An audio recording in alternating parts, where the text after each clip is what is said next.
Before we move on to the next section of the DVD, which is the full presentation of The Power is Yours by dmargo, we wanted to take a few minutes to talk to Dennis about the main points that he's making in his presentation. Now, Dennis, I saw your presentation in Seattle, and you use a lot of humor to talk to the stylists about these very important points. For example, you talk a lot about opportunity. What exactly do you mean by that? Well, I think before I really talk about opportunities, the thing we have to understand is the business in general. I mean, our business today is totally different than it was 10 years ago. We don't have all of those heads coming in like we used to. Our competition is building more salons. We're building more salons. The fact is our head count is kind of spreading out a little bit more. So with that head count, to me what it is necessarily, it's not how many you do, it's what you do with what you got. And when we talk about that, I look at if the head count is down, then we start talking about color and waxing and retailing, because especially the fact that color is such a perfect thing right now, because the baby boomers are getting older, everybody's getting a little grayer except me, but you know, everybody's getting a little bit older, so it's something I think color is a great opportunity to make money. Waxing is the next thing. I mean, I really think that when you look at waxing, it's a great way to bring your average ticket up.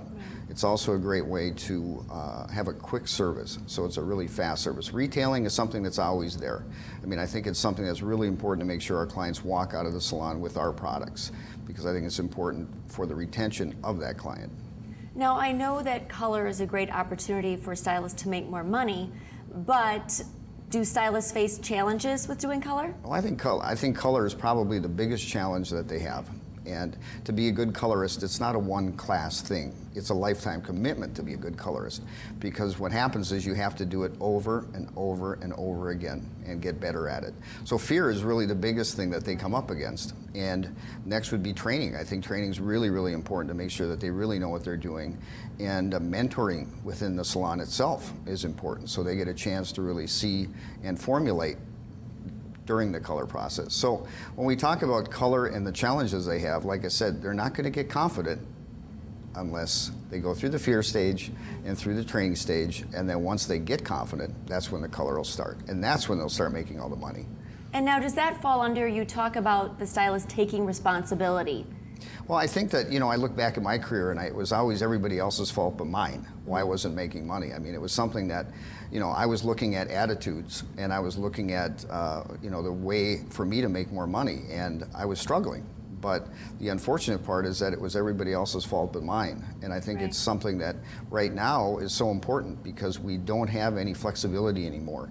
We have to be smart. We have to have a salon environment that's great. So those are all things that I think that are important. Now, you did hit on that too, a lot of that in your presentation, salon culture. What do you mean by salon culture? Well, I think it's important to understand that, you know, when you look at building a salon, I personally feel that clients will go to any salon, no matter what the price. And I think the fact is that the culture's got to be right for them to come in. I think the culture's got to be right for them to retain the business within the salon. So I think culture is a huge part of our business. And I know that the stylists have a certain responsibility that you're talking about to not only their salon, but kind of the whole family of salons. Right. And I mean, that's the part I really believe, that when you look at our company as an example, and the fact that we do have multiple locations through a city, that it's not Dennis that did the bad work, or it's not Dennis that did the bad service. It's the salon. And what happens is when we have multiple locations, really is that it's not just the one salon that gets affected, it's all of them, because clients do talk about it. And we want to make sure that they have the right thought process when they leave the store. Now, one of your final points, and probably the one that the stylist will be able to relate to the most, is pay, and why it's so important for a stylist to understand pay and how it works. Well, I think the biggest thing that I've really found out as I've traveled across the country and done this seminar is that some people really don't understand how they're paid. And I think it's virtually impossible to really understand the system, understand the whole part of the business that is really why you're making money or why you're not. And my recommendation, of course, is all the time, is that if you don't understand the pay, please go to your manager, go to your supervisor, go to your regional manager, go to your director. Make sure you understand it, because before you can build a good business, you have to understand how you're paid. Exactly. Well, Dennis, thanks for taking the time to talk to us today, and we hope that you all enjoyed Dennis's presentation of The Power is Yours.